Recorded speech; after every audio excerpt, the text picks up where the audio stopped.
آج پوری دنیا کے اندر لوگ یہ شکایت کرتے ہیں مولانا بہت کماتے ہیں، ہمارے گھر میں برکت نہیں ہوتی، نماز بھی پڑھنے برکت نہیں ہے، روزے بھی رکھنے برکت نہیں ہے، تلاوت بھی ہو رہی ہے برکت نہیں ہے۔ ہم کہتے ہیں برکت کے لیے جب تک رحمت کے فرشتے نازل نہ ہوں گھر میں برکت کیسے ہو سکتی ہے؟ رحمت کے فرشتے گھر میں آئیں گے تو ہی برکت ہوگی، اور رحمت کے فرشتے گھر میں نہ آئیں تو برکت ہو نہیں سکتی۔ اور رحمت کے فرشتے کہاں سے چلے جاتے ہیں؟ رحمت کے فرشتے کہاں سے نکل جاتے ہیں؟ تفسیر روح البیان شریف میں ایک بات لکھی ہے، بہت دھیان سے سنیں۔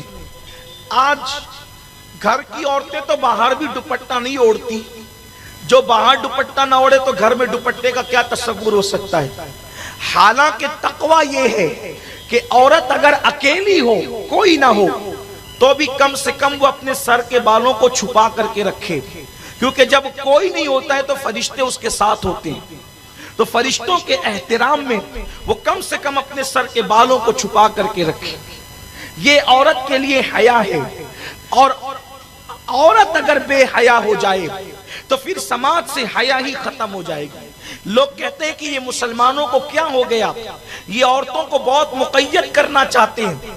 ہم مقید نہیں کرنا چاہتے کہ رکھتے ہیں، ارے ہم بازار میں کھانے کو بے حیائی سمجھتے ہیں، اس لیے کہ ہماری پلیٹ پر جو پیٹ میں جا رہی ہو، توجہ فرمائے، جو پلیٹ کا کھانا پیٹ میں جا رہا ہو اس پہ آوارہ لوگوں کی نظر پڑے، ہمارا مذہب اس کی اجازت نہیں دیتا۔ تو جو کھانا پیٹ میں جا کر ہضم ہو جائے اس پہ کسی کی نظر پڑے، ہمیں یہ پسند نہیں ہے۔ جو زندگی کا ساتھی بنے عورت، اس پر لوگوں کی نظر پڑے، ہم یہ کیسے گوارا کر سکتے ہیں؟ یہ تو بے غیرت لوگوں کا کام ہے، بے حیا لوگوں کا کام ہے کہ وہ عورتوں کو نمائش بناتے ہیں۔ ہمارے مذہب میں تو عورت کا مقام بڑا بلند ہے، اس کا مرتبہ بڑا بلند ہے، تو ہم عورتوں کو نمائش نہیں بناتے۔ عرض کر رہا تھا کہ عورتیں بالوں کی نمائش کری تو بیچاری گھر میں کیا دوپٹہ اوڑھے گی؟ یاد رکھیے، امام حسین سے کسی نے کہا حسین تیری ماں بڑی نیک تھی، امام کی آنکھوں میں آنسو آ گئے، فرمایا تو نے سچ کہا، جب میری امی کا وصال ہوا تو 6-7 سال سے زیادہ میری عمر نہیں تھی، اس چھوٹی سی عمر میں بھی میں نے اپنی ماں کے سر کے بالوں کو کبھی نہیں دیکھا۔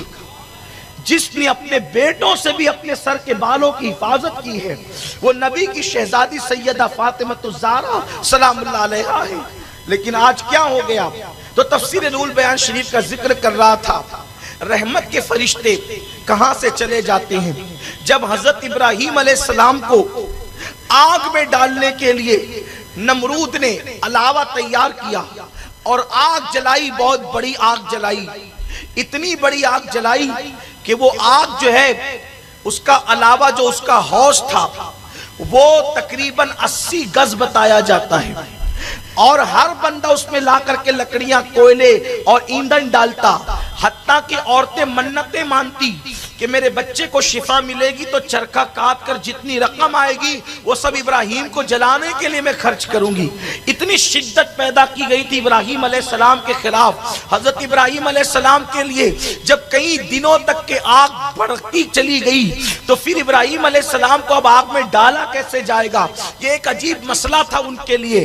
تو شیطان نے آ کر انسانوں کو منجنیق بنانا سکھایا، گوفن جس کو کہتے ہیں منجنیق، وہ بنانا سکھایا۔ اور جب وہ لوگوں نے منجنیق تیار کر دی تو تیار کرنے کے بعد منجنیق اور گوفن آپ سمجھتے ہیں نا کہ رسی کھینچی جاتی ہے اور کھینچ کر کے چھوڑ دی جاتی ہے، تو جو پتھر رکھا ہوتا ہے اس پر جا کر کے لگتی ہے اور وہ بہت دور تک کئی میلوں تک کے پتھر جاتا ہے۔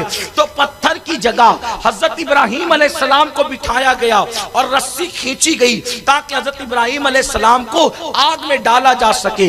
لیکن ابراہیم علیہ السلام کو بٹھانے سے پہلے نمرودیوں نے کئی دن تک کے پریکٹس کی، کئی دن تک کے انہوں نے مشق کی کہ ہم رسی کیسے کھینچیں گے۔ ہر دن رسی کھینچتے تو کھچاتی، ہر دن رسی کھینچتے تو کھچاتی۔ ایک دن ایسا ہوا کہ جب ابراہیم علیہ السلام کو آگ میں ڈالنے کی بات آئی